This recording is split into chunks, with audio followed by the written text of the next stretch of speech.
Here's a little training that we used to do very regularly in the office, and this was, I found, very, very effective, not just for myself, but for everybody on the team, in the fact that I would always bring studies or some sort of evidence to support the severity of subluxation, how it's affecting us neurologically, how it affects the organs, how it causes degeneration, dysfunction, disease, early death. And I would constantly share that with the team. And I would constantly share with them all of the traumas of medicine, people reacting to medications, all the side effects of different medications, especially the common ones that we saw people taking every single day: antidepressants, cholesterol meds, heart medication, antibiotics, all these different things. So all of our team knew the majority of all the side effects of all those medications. So they could immediately identify if they found out Mrs. Jones comes in and she's been on long-term antibiotic use, they would know that this is a serious problem. It's affecting her gut. It's causing all kinds of reactions, causing all kinds of problems. So they would know that. So we owned those stats, and we would often say, let's use that as a foundation and train when we did our training to say, let's pretend that we're the cancer office. Because we all owned the fact that if people came in subluxated, all it was it's basically creating cancer in their body in time. Their body's not functioning well. It can't adapt. It can't heal. And a body that can't adapt and can't heal and just is in a state of constant dysfunction, it's just a matter of time before that body develops cancer. So we trained on the fact that if we were the cancer office, how would we talk to people? And that's how it came out. And we came out with compassion and caring and urgency and seriousness. So if you think about it, and you say every single new patient comes in and you're the cancer office, you care for them differently. You communicate differently. You talk differently. You know you're lined up because all these people are dying, sick and dying. This is so huge as far as your ability to communicate the importance of chiropractic care over the long term. And it changes everything. This is a great point. I want to just kind of dive into this for a second before we really get into the nuts and bolts of the call here. So Stephen has said that approximately 50% of the new patients in July are no-shows. So a couple things that you want to really pay attention to is, first of all, when a new patient schedules, how far out from their initial call are they actually on the books?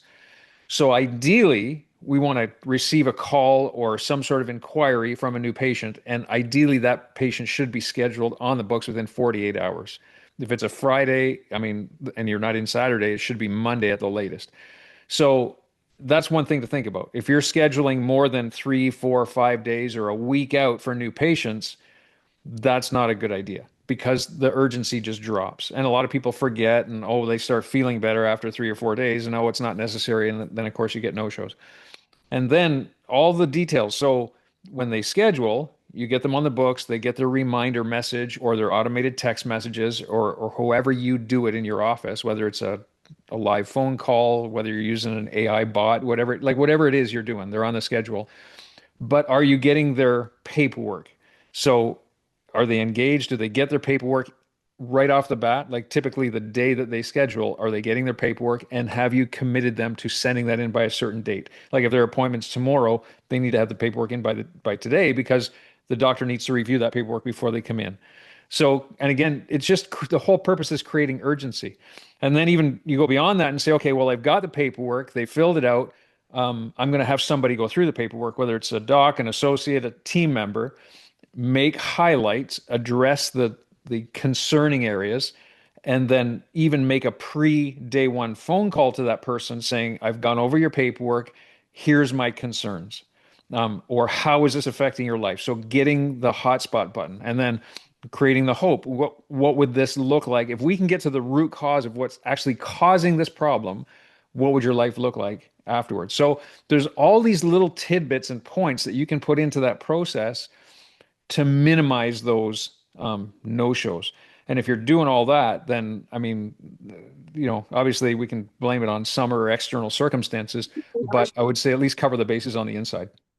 Yeah, we're basically doing all of that other than like a history call, like or a hot button call. But my staff does that when they book the appointment. They get their hot button on the appointment and they put it in the white box and atlas there. And then yeah, paperwork sent out immediately, and they're told a date to have the paperwork completed by, and all that. And like even yesterday, we had a new patient book in same day. It's like well, we could fit you in today, kind of thing. And even he didn't show up. So it's just I don't know. I don't know what's going on. And then there's obviously a couple more things that we could talk about. So I'm glad you brought this up, Steve, because this is really important stuff. You could go ahead and get prepayment. To reserve your spot. The doctor's spending 45 minutes to an hour of their time with you as a new patient. We just can't have no shows.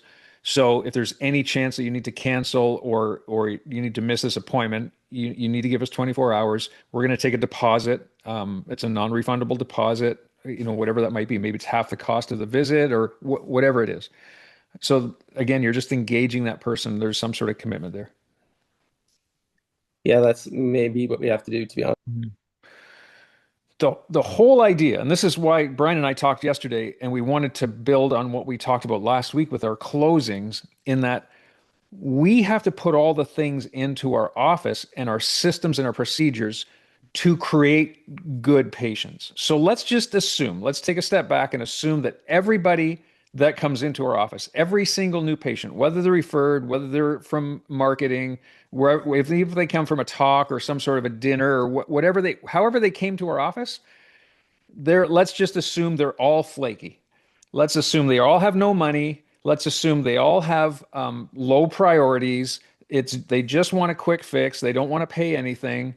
They're not committed. They know nothing about chiropractic. Let's assume that for every single new patient. And if we can make that assumption, we train our team and we build our mission to say, okay, we're taking them from that part of the bridge where they know nothing and chiropractic is the lowest priority on their schedule, to the other side of the bridge where this is the most important thing for them and their family, not just now, but for the rest of their life. And there's a lot of things that have to happen. So we try to think, let's start training that new patient right from the very initial contact, and let's create good new patients, not just hope that we get good new patients. Like Stephen, going through like what part of what Colin said, do you think that's going to help change your show rate? Because a 50% show rate, um, like that's murder for your schedule, number one. Is it just your office or both offices are the same? Both offices have been a pretty high no-show rate for new patients just in the summer here. It's normally not a problem. Like normally we have very high show rate for our new patients. Like we have put on a lot of systems to make sure that that is not usually an issue. I think it might just be a summer issue because we haven't changed our systems. Okay. The only thing I would add in there then, because you said you're doing most of it, is it's going to come down to the intangibles, and I would say, which is going to be the mindset behind the person making the call. Because you could say the same script, but if someone knows the urgency of this person getting help and they understand what that means versus someone just doing a script, there can be a very different outcome as to how that lands with the person. The speed they're trying to get them booked in with, like we saw a difference between two of my CAs where one was just booking them for what was convenient for the person, and the other person was booking them like, so I have an availability I can make available for you this afternoon, versus when would you like to come in? And we saw quality of people showing up different simply on who was booking them. Because I don't believe there can be and we're looking just at Facebook people, not internal referrals. We look at internal referrals completely differently. So that's one thing I might recommend you look into some team training with it, because any gap, any difference will be amplified in a time like this where, again, I get it in Canada, short summer, people get distracted, but it gets amplified. So if you can close that gap now, you'll see it even better come the fall when people are more on their schedules and things like that. So I'd recommend that. I'd be going through it with the team. And again, it's always going to be the mindset. Where's your head at before you go into the call? And how quick are you contacting the people, I guess, might be the other thing. Here's an interesting analogy on that, and maybe this will resonate with you guys. So my son had a torn ACL, playing football, so he tore his ACL, and getting an MRI in Ontario, I'm quite confident it's the same across Canada. Like it's not like you can go in the next day and just ask for an MRI, right? So he goes and he gets assessed. Medical doctor, I mean, we were pretty confident it's a torn ACL. Medical doctor says, "Oh yeah, I think it's a torn ACL. I'm going to set you up for an MRI." Well, they're booking like 3 months out for an MRI. Like, so unless there's some sort of drastic emergency where you get rushed to intensive care or the hospital, and they have specific spaces where they can get those emergency patients in. Well, this is not seen as that. This is seen as something that you got to stand in line. So, okay, it's 3 months out. I happen to know somebody in Hamilton who works in the radiology department, and she was able to pull some strings and get us in for MRI. But she goes, it'll be on a cancellation notice, so you have to be ready. So sure enough, knowing that there's a scarcity of visits for the MRI, she calls us at like 9:30 at night. She goes, I actually have a cancellation at 1:15 in the morning. Can you get here? Like, so there's no question, hey, we're going. So we just basically we get there, we're going. And so like Brian brought up a huge point to say that so to do the training with your team when you have a new patient, that is so important in the closing. When you get to the point of closing, because you're adding scarcity, you're letting that patient know you are a busy, busy office. So you can say, okay, well, we have availability either 10 a.m. this morning or 2:30 this afternoon. And you give them a morning or an afternoon. Do you prefer a Tuesday or a Thursday? And the worst thing you can do is, well, when are you available? Remember, that person's applying to be a patient of your office. You're not applying to be their doctor. And you have to keep that mindset. And that's really, really important in the whole process when you get to the closing. So huge, huge shift in thinking there. Stephen, have you started or are you calling the patient like the night before? I found that can be actually really helpful. If the doctor actually phones the patient and says, hey, this is Dr. Whoever, I see you in my schedule tomorrow at 9 a.m. I've already been through your intake form. Thanks for filling that out. Looking forward to meeting you in person. I don't do that the night before. My staff does that when they book the appointment, though. And the night before, they also do a phone call. Yeah.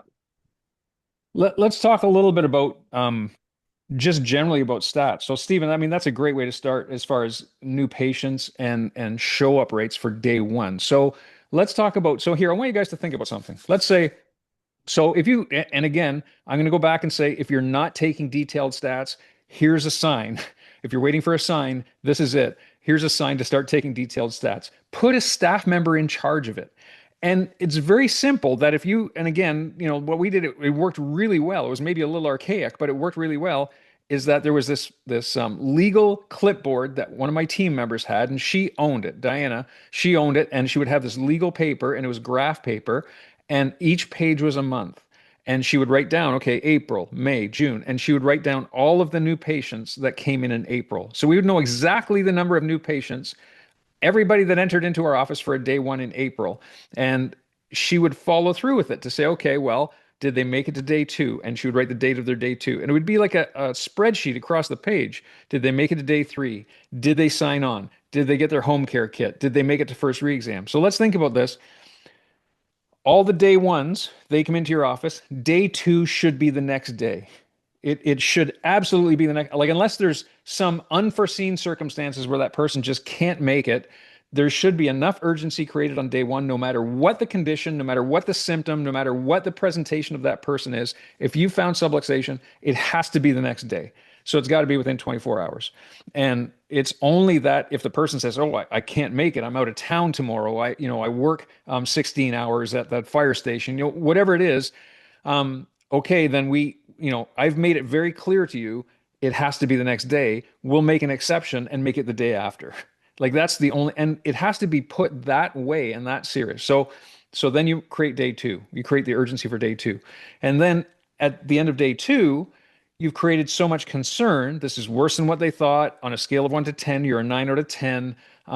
This is not a simple muscle strain. This is a subluxation. It's a neurological problem. It's affecting those nerves. It's affecting your organs. It's the root cause of the symptoms you have. If you don't get this corrected, it's a process. It's getting worse. So you can't leave this alone. You can't decide to go home and think about it. You have to get on top of this right away. I'm going to set up special time for you at our what we call our doctor's report. It's time that I genuinely give to my patients out of my own courtesy, out of my own personal schedule to go through your x-rays, give you all the tools. No other doctor does this. No other medical doctor, no other chiropractor, no other health professional does a system like this because I want you to be able to make informed decisions about your health. So I'm going to give you all the tools to make a good, educated, informed decision about what you want to do and how you want to proceed with your healthcare. And we're going to do that at a specific time out of office hours on Thursday night. And that's how it's framed. So it's framed like that. So I'm creating urgency by framing like that.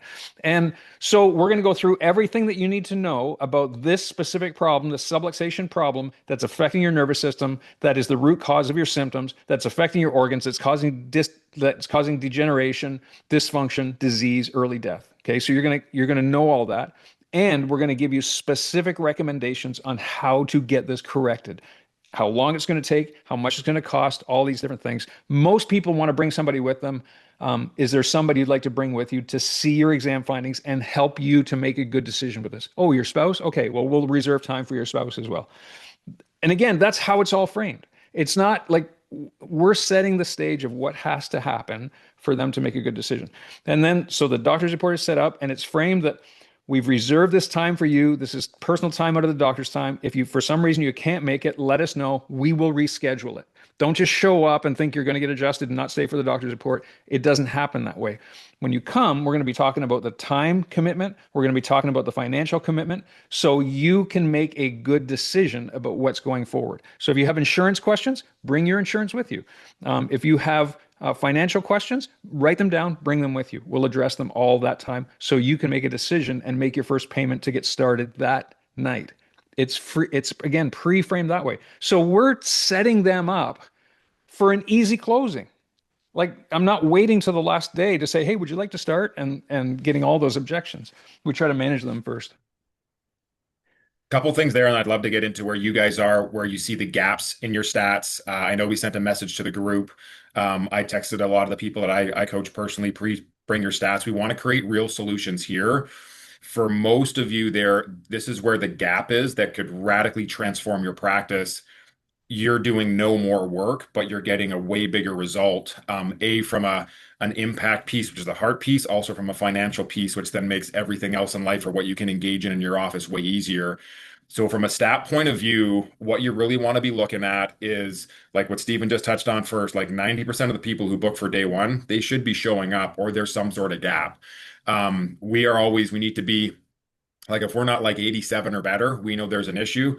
We know our referrals are pretty much 100%. Our Facebook people are a little bit less, but the average should be 85 to 90. If not, we want to look into why. And some of the things we talked about with Stephen should still be 90% of day ones make it to day two, 90% make it from day two to day three. And then 75% of the people at that report on day three sign it or set up their care plan, whatever that is for you.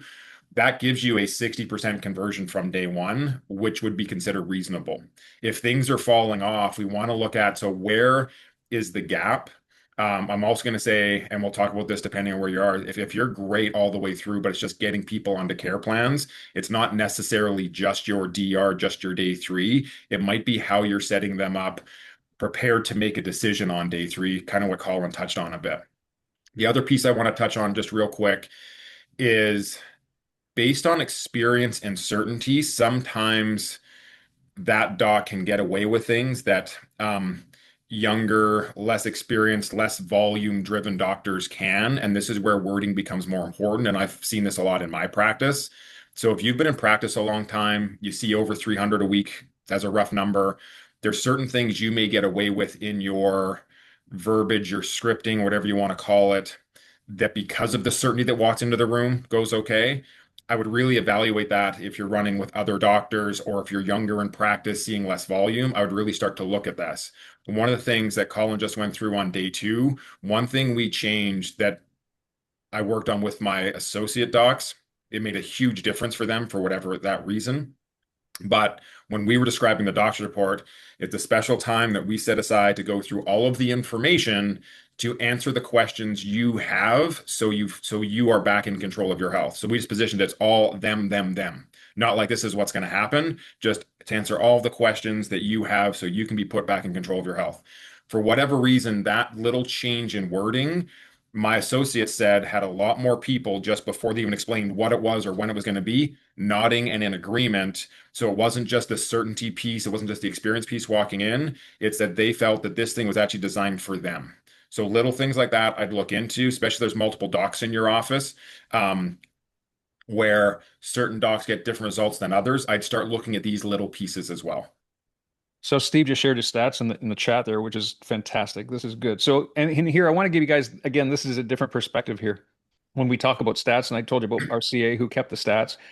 So I would always think, if we had, so let's go back and say in April, if we had 35 new patients in April, that would mean in May, we theoretically should have 35 first re-exams because our first re-exam happened at 12 visits or 30 days, whichever came first. Like there was no question, first re-exams happen within a month. And the majority of people started 3 times a week. So the first re-exam should happen in May. So we would go look back when we're in May, how many first re-exams of all those patients in April? And here's the reason. When I look at who's closed, who's converted, my definition of who's converted is not somebody who just signs a care plan. Okay. So a lot of us look at it and go, okay, we got them to the point where we present a care plan. It's 36 visits. It's whatever care plan you have, 100 visits, 98 visits, whatever it is. And they sign the care plan. And we think, oh, hooray, we got 6 for 6 conversions. But what happens is that out of those 6 for 6 conversions, half of them don't make it to their first re-exam because they quit, they decide, no, this is not for us, they feel better, whatever. In my opinion, or in my definition, that's not a conversion. So and again, we trained on this with our team, is that our definition of conversion was somebody who adopted lifetime chiropractic care for themselves and their family. So not only did we want to get them through day 1, day 2, day 3, get them signed on for a care plan, that was the initial stage of the conversion. The next step was, okay, are they doing home care? That's a step in the conversion. Did they get their kids scheduled? Because that was part of the doctor's report and part of the closing, that they would actually get their kids scheduled for their initial examination. And then, so the next thing was getting them to their first re-exam or getting them to one of our monthly nutrition talks. That was part of the conversion. Did the spouse that came to the doctor's report, did that spouse sign up for an examination? Because we had in the first 2 weeks of their care, the spouse would get an examination at no cost. We would cover the cost of that. So did they sign up? So these were all parts of the conversion. So just because they signed up for a care plan, gave us their credit card, I didn't think that meant conversion. It's great. I mean, fantastic. At least that's a first step. But my definition was conversion was somebody who became a lifetime patient. I want that patient to be there 5, 10 years down the road. And to get them to that point, I need to change their mindset. Because remember, I assumed that when they came in for day 1, they wanted one visit. They didn't want to pay anything. The idea of bringing their family members was totally foreign. That wasn't even a thought in their mind. And they just wanted a quick fix. And I wanted to get them to lifetime care. So that was all parts of the conversion process. So not just the care plan, everything that happened in conjunction with that and after that. Is that resonating with you guys? Like, I mean, is that something, does that sound just like am I out to lunch by saying that? Or is this valuable stuff that you guys can implement right away? Or is this something that maybe it didn't even cross your mind? I do want to jump on your stats there, Stephen, to help with those. Day 1 to day 2 is obviously good. 80% day 2 to day 3. What's the gap? Like what's the excuse? What's the ghost? What do you see there? Because that tells me something not quite right in day 1. If it's a little bit lower, because that could be trickling into there could be something going on there, which is why you're 44% commit on day 3. So I think like we've moved our doctor's report around so that we could try to accommodate more people. So I had just Tuesday, Thursday before, and that wouldn't work for everybody in the evening. So I did Tuesday evening, Thursday midday. We don't get as many people for Thursday midday. And then we've also implemented for those who like work really weird hours or they're going to be out of town, for 2 weeks because a lot of people work up north. We've implemented like a video DR that we do for those kinds of people. So we're trying to increase that to like above 90% would be ideal, but we just have a lot of like tire kickers that come through the process. So like it's like they're there for their like first adjustment basically, and they just want to see what that feels like. And so I think that might be partly why we have a little bit lower percentage. I mean, If it's I, certainly better than I just it want used to to, be. I just want to jump in right here to help with that tire kicker piece. So I've been working with a lot of my docs on this. I've worked a lot with my associates on this. Um, I believe we talked about this on a call either last week or a month ago. There's a certain part where humans are just minimizers. They just minimize everything. So in your day one, and this would be for everybody, this isn't a Steven specific thing. This is for everybody. I think you get a lot stronger in this. We've seen a big difference in our conversion. We saw a huge difference who they saw on certain days as to how they'd make it to day 3, but who would sign a care plan. And this is when I started to get really microscopic on it, probably back in February area. So with this huge piece for you guys is you want to build the problem. And it's not scare tactics, it's not inflammatory language, it's going through just getting them to relive where it's been. So whatever problem they're coming in with, it's understanding what it is. But most people, it's not like, hey, first time it ever happened, it just happened yesterday. It's like, hey, I've been dealing with this, whatever, back pain for the last 5 days, week. Have you ever had this before if they haven't marked that down? Well, yeah, I've had this a few times before. So then you want to ask them, so when it was at its worst, the worst ever episode you have, describe that to me. And you'd be surprised how many people are in like, yeah, it kind of bugs me. Oh, when it was at its worst? I was on crutches for 5 days. I was in bed for 2 days. I had to go, whatever, get a shot, whatever that is. Right. So you want to get them to go back to when it was at its worst. So definitely angle on that. The other one is the secondary pieces. So I'm sure you all have a systems review. And so at the end, you're going through what we refer to as an empathetic wrap in our office. So you've been dealing with back pain now. It's been for a week, but it's been on and off for the last 5 years. At its worst, you were bedridden for 2 days because you couldn't move. In addition to that, now you do also deal with headaches, you have digestive problems, and you have allergies. And then they just ask, is that the picture of what we're dealing with? And then you go into your exam.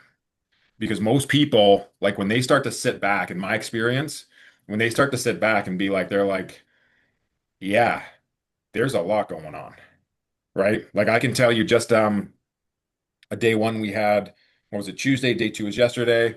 She'll be at DR on Monday. Um, Referred to us, but seen a chiropractor her whole life. She's like, yeah, it's my dad's buddy. Da da da. He's just too far away. I can't get there. But I've been getting these headaches. They're not bad, but I still get them. And it was since an MVA she had in 2018. So I'm like, so you've been getting like these headaches for 8 years? What's it like at its worst? Going through all these things. I asked all those questions. And I said, so based on all of that, like, what's your biggest concern right now? She goes, thinking about it right now, I take a lot of Advil. Like, I take handfuls of it every day just to get through. That worries me. That conversion is going to be way different than someone like, yeah, I get headaches. Just, my dad's Cairo's too far away, so I'm going to come into the one in my building. Right? So if you can build that and it's taking them back to like, what have they been through? Like, what is this actually going on? That'd be one thing I'd just dig into a bit more there, Stephen. I found it big for my patients, but I found it so much bigger for the ones that my associate docs work on. And I've been working on a lot with the docs I coach as well. It's a huge piece just to get the true gravity of the situation out there, because otherwise I find the disconnect is what we know that means versus what the patient thinks that means.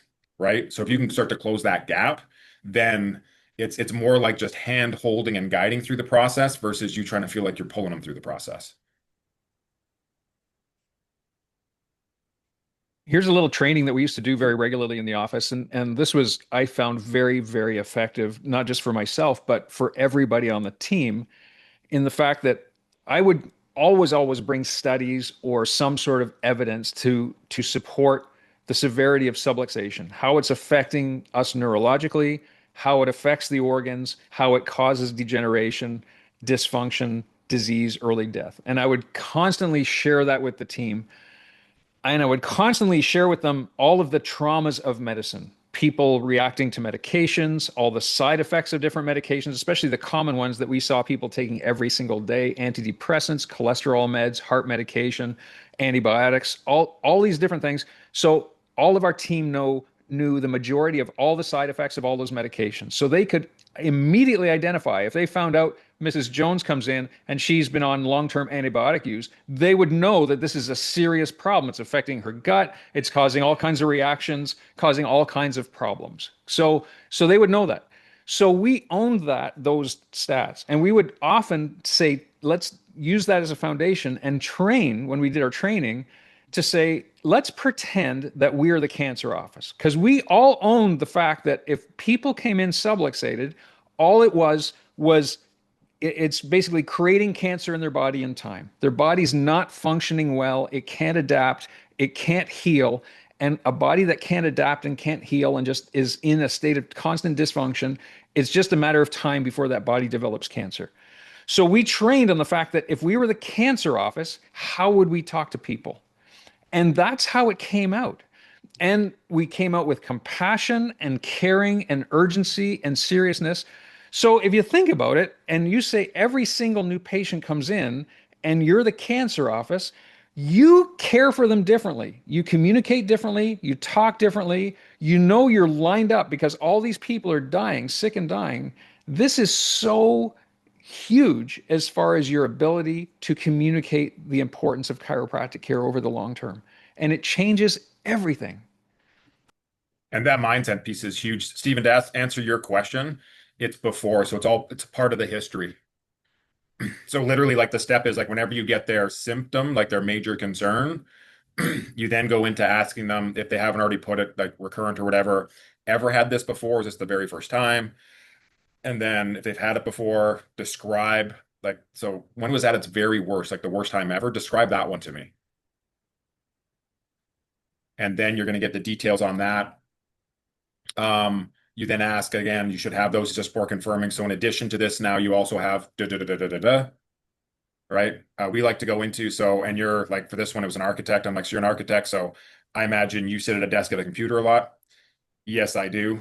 Be like, do you see how that can make it worse too? Like just going into the lifestyle factors that are there, what they spend their days doing, be like, um, in a book I read, Ryan Reeder, The Conversion Alchemy System, he talks about dentist noises.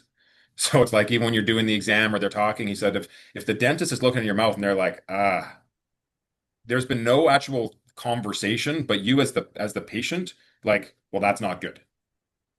Right. So even those type of things, those reactions, being in the room with the person that way would be huge. I have a quick question about the stats. So, Stephen, you're doing them weekly or monthly? We do them both, yeah.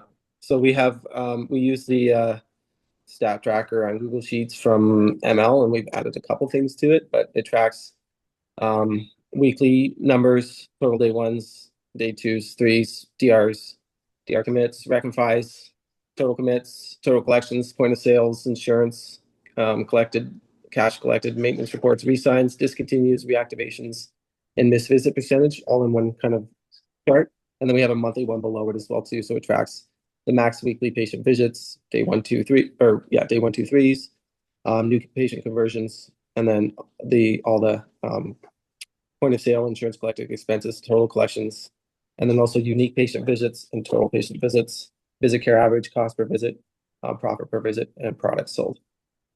So it's it's actually really an easy stat or sheet to look at and fill out and all that kind of stuff. If you don't have access to it, I can email that to you.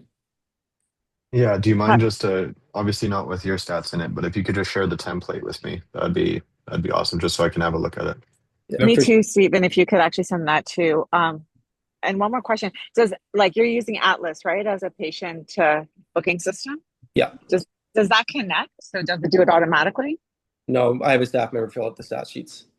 Oh, okay. But literally, guys, the stats. So I have 3 different team members that touch the stat sheet. They all spend about 5 minutes a week filling out the stat sheet.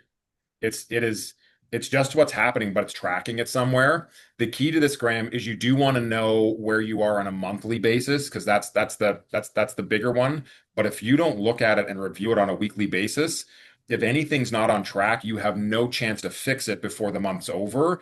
It becomes more of this lagging indicator. And you look at any business, like lagging indicators just tell you what you've done, but it's not how to change. So we review everything based on monthly goal, on track, off track. If we're off track, where is the gap? Like maybe there's a gap, like we saw in Stevens, maybe there's a gap between the day 2 to day 3. What are we getting? What are we working on? And then what are we training on maybe this week to close that gap so by the end of the month we hit our number. Does that make sense to everybody? Yeah, that does. So what, Stephen, if you have and I know you have a couple associates, so do you keep track as a clinic or do you keep track per associate? So we have two clinics that we keep track per clinic, but I do know in their Elevate stat meetings, there's two chiros there. They do break down the stats in doctor stats. I'm not. It's not on their main spreadsheet, so I think Hannah just pulls it from Atlas, and she just has it written down on a Word document or something like that, and she just discusses it with them during the stats meeting on Mondays. Yeah, if you have a multiple doctor office, you want to keep obviously overall office stats, but you definitely want to see how each individual doctor is doing. And honestly, let's because certain doctors are going to have strengths and weaknesses, and so you want to figure out what we need to work on individually as well. Yeah, and if you have any kind of ability to use sheets or Excel, it's actually this stat sheet is really easy. You could modify it and add in columns and stuff like that per doctor, and then add it up so it's a per clinic thing. It'd be super easy to do. So that way you could see it all on one big sheet. It would not be hard, I'm sure. As we merge our two clinics, that's I've already thought about doing that so that we can see the per doctor stats. So just so you guys know too, and because this obviously for some of you this is all new, stat sheet templates are available on the client portal and in the school group. So if you go and you find the course on stats, you can actually download those stat sheets and use them, modify them for your own. So Colin, when we meet next, I think if we can try and probably go over a couple stats and just kind of, I mean, I'm sure I'm going to have glaring weaknesses, but if we can just go over some stats and then really make it so that it's yeah, like kind of objective data, kind of showing, oh, we got a couple fail points. I think that'd be really helpful. It'd be, yeah, very, very helpful. And I mean, ideally, that we should be bringing stats to every single coaching call, ideally. So, so I would say anybody who's got their personal coaching calls coming up, whether it's with Brian and myself, bring your individual stats to those coaching calls so we can. So if I ask you, say, how many new patients did you have in July? You can go back and look and, oh, I had 27 new patients in July. You know right away. And then, so how many of those actually made it to doctor's report, or how many of those actually signed on to care plans? And you have that stat with you right there. So And do you and, and track Graham and reevaluations as well, or is this just strictly new patients? Like a reeval 100%. could be someone who hasn't come in after 6 months or a year, or however you guys define it. Well, I think we need to define reevaluation. So we're talking about the same thing. So when you say reevaluation, I'm thinking progress exam, 12, the 12 visit progress exam. You're talking about like a reactivation patient who's coming back in after a big break. Is that Yes. correct? Yes. So Yeah. someone who hasn't been, like, they fell off and now they're coming back with, same problem, different problem after 6 months, 8 months, 1 year, 2 years, that kind of thing. Yeah. So to me, that's a new patient. Like that's starting all over again. Okay. And So you do that's that so this after is a six good point. months? So this is a good point because so let's say hypothetically, I have a patient come back in my office after being 6 months off or a year off, and I just say, "Oh, hey Bob, great to see you. I haven't seen you for 12 months. Hop on the table. Let's get adjusted." Boom! I just blew it for Bob. Like I facilitated Bob's trip to the morgue. That's what I just did. So I mean, yeah, you have to take it seriously. Bob clearly didn't get it. So, Bob, you haven't been here for 12. Like when you left, you were on a schedule of 3 times a week. When I go back in your chart, you never followed through with your care plan. We never even got to your first re-exam. Guess what, Bob? We're going to set up a brand new exam. We're going to do another day 2. We're going to get you to a doctor's report. And hey, if I find some serious problems, you're probably going to want to bring your spouse to the doctor's report. I'm starting all over with Bob. And if Bob says, "Oh, that's not what I want," oh, okay, Bob. Well, hey, let me call my friend down the street, and he'd be happy to take care of you because clearly this is not the right place for you. Like honestly, that's the mind, and again, that's mindset stuff, right? Because I'm so clear on my goal. I want to change Bob's life, and the only way I can change Bob's life is he changes his paradigm and he understands subluxation is the worst thing that can happen, and he gets chiropractic care for him and his family the rest of his life. That's my duty. That's my job. And if I'm doing anything less than that, I'm failing that person. That's the way I think. So big thing there, Graham, and for anyone else tracking stats, like just the way you framed that, unless you are in your ideal practice right now, you want the stats to show, hey, here's a gap, here's a hole, here's something. Stats are not a measure of your worth or how good you are. It's not an ego check. It's just this is the reality of what's going on. Where do I pay attention to get to that ideal practice of mine? And when you're defining stats, like I've talked to some docs where they consider conversion as someone just starting to get adjusted, where I'm like, well, that's not converted. You heard like the Collins version of a conversion is office. They start care and they get their entire family checked. If they don't do that, that's not a conversion because that's what Colin wanted for his practice. So you need to define what you like, what your vision of ideal is, and then you're measuring that along the way. And you are, and I said, unless you're in your ideal practice right now and you're trying to maintain it, it's more like you're hoping those stat sheets show you, oh, here's something that's not going well. So here's something I can work on. Here's something I can put energy and effort into to move towards my ideal practice. Like that's the way you guys should measure stats. It's not like this pissing match as to who's got a better number. It's like literally, so for me, what do I got to work on? Where do I pay attention? How do we make this better? So I walk into a more ideal environment every day when I'm in my practice. This is a good call, guys. This is good conversation. And I think this is really, really important. Like for you guys to reach the next level in your life and your practice and your delivery of chiropractic, being, fulfillment in yourself in the way that you're delivering chiropractic, um, knowing this stuff is really, really huge. I just want to echo that, like us tracking stats has made a huge difference in figuring out where we're losing people. Like we keep a list of all the people on care plans, and we have a separate spreadsheet of people are starting to fall off. We pay particular attention to them, and doing all of that, really understanding these numbers has made a huge difference in our um, people understanding the whole principle of chiropractic, reaching out to the care plan, re-signing. It's been a total game changer. So last question, Steven, when someone does no show, well, it doesn't like, you call them a whole bunch of times and then they ghost you. Do you have a process to like try and get them back in? Like, or do you just kind of go, oh, well, they didn't respect our time from the start and then you let them go? No, we definitely have a process to like for patients, yeah, that are like practice members. Yeah, we definitely have a very good process to try to get them back in. We've recently started implementing even our no shows. We're just adding like a new no show new patients. We're adding that to our like workshop invite list, just to potentially re-engage people like that. But yeah, because of our systems in terms of like how we are, if they're 10 minutes past their appointment time, they get a call. They get a call the next day, 2 days later. And if we hear nothing back in those 3 calls, then it escalates to me. I call them. Usually they answer a call back shortly afterwards. Yeah, we do. We have, a very good system for that. And as a result, we lose almost nobody now. And Graham, again, this would go back to, is this a person you want in your practice? I can tell you, we do not recall people that we do not want in the practice. If we feel we should be spending our time on existing patients versus someone who are struggling to start, then again, that's the definition of what do you want for a practice. When you're at lower volume, you can definitely spend your time calling more people, unless it is, activating more people. But again, you want to figure out what that definition. Who do you want in your practice? Who do you want to come back and stick around? Okay. Yeah, and great question, Graham. So, and I would say if you're at lower volume, the thing you should be spending your time on is not necessarily spending your time phoning a lot of people who just didn't show up or have left. You should be working on the systems with your team to make sure you're delivering chiropractic at a higher level so people understand it and they want to stay as opposed to trying to chase people who have already left. So, Okay. great job, you guys. Good call.